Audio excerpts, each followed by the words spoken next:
Nessa questão, nós precisamos pensar nos números inteiros positivos formados por 3 dígitos distintos. Então, eu vou colocar aqui as 3 posições, a da centena, a da dezena e da unidade.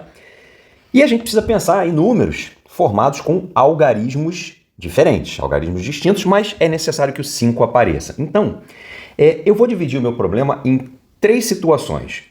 O 5 pode aparecer na casa que corresponde às centenas. O 5 pode aparecer na posição que corresponde às dezenas. E também pode aparecer na posição que corresponde às unidades.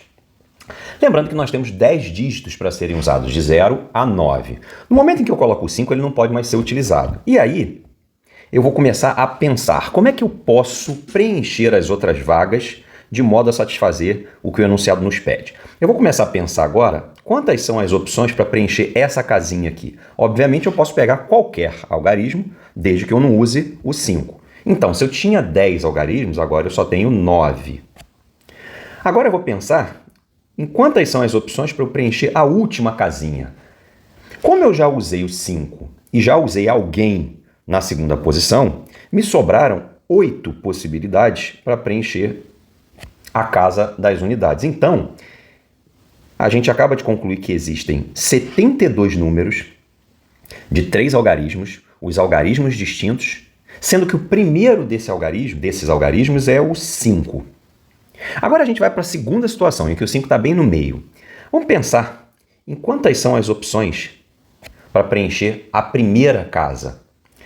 Bom, aqui tem uma diferença.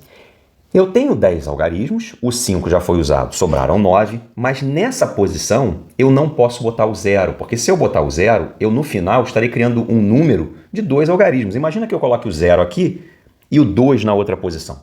Eu estou criando o 52, e o 52 não é um número inteiro positivo com 3 algarismos, e sim um número inteiro positivo com 2 algarismos. Então, está proibido de usar o 0 aqui nessa casa, assim como está proibido de usar o 5. Então, eu só tenho 8 opções.